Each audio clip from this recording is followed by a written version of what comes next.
यदि पूर्व में हमारा देश इतना ही महान था तो हमारा पतन होना शुरू कैसे हुआ होगा?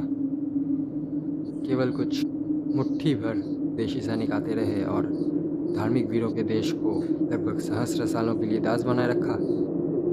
ज्ञान और आध्यात्मिकता का जन्मभूमि है हमारा देश। और तूने पढ़ा है स्वामी विवेकानंद जी ने हमारे देश के इतिहास के बारे में क्या कहा था कि कैसे कई सौ सालों के लिए बड़े बड़े पढ़े लिखे लोग हमारे देश में ये आलोचना कर रहे थे कि जल का गिलास हमें दाएं हाथ से पकड़ना चाहिए या बाएं हाथ से, दिन में हमें 5 बार मुंह धोना चाहिए या 6 बार।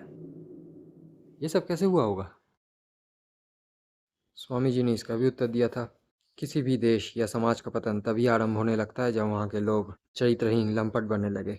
तूने देखा है खजुराहो, कोणार्क, रामदेव, विरूपक्ष इत्यादि इत्यादि इन सब मंदिरों के कलाकारी किस प्रकार के महायुग मुद्राओं में नर नारी बैठे हुए हैं।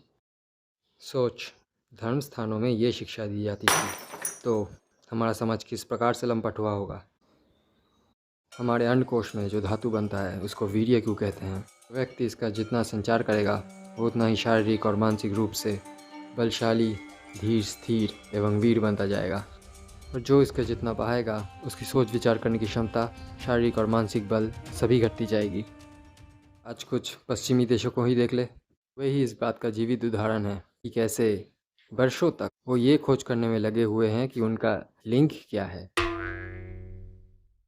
पर आज भी हमारे देश में कुछ ऐसे गुरु आते रहते हैं जो योग बल के ज्ञान देने के नाम पर लोगों को निर्लज्जों की तरह नचाते हैं और कुछ ऐसे महत्वपूर्ण आलोचना करते हैं कि दिन में हमें कितनी बार स्नान करना चाहिए, कैसे स्नान करना चाहिए इत्यादि इत्यादि। और कुछ ऐसे भी जो कुछ सिद्धि प्राप्त करने के लिए कुछ घिनौनी उपायों का प्रचार करते रहते हैं। और आज की उत्तम शिक्षा प्राप्त करने पर लोगों की बुद्धि इतनी विकसित हो जाती है कि वे आज भी इन जैसे गुरुओं के पास भीड़ बनाते हैं। पर इन जैसे महाज्ञानियों से बचने का उपाय भी स्वामी जी ने बता दिया था। ज्ञान ही शक्ति है और शक्ति ही सत्य का सबसे बड़ा मार्गदर्शक है। तो कोई भी ज्ञान प्राप्त करने पर या कोई भी काम करने पर शारीरिक, मानसिक या अन्य कोई भी दुर्बलता प्रकट हो तो उस शिक्षा का उसी क्षण विष के न्याय त्याग कर देना चाहिए।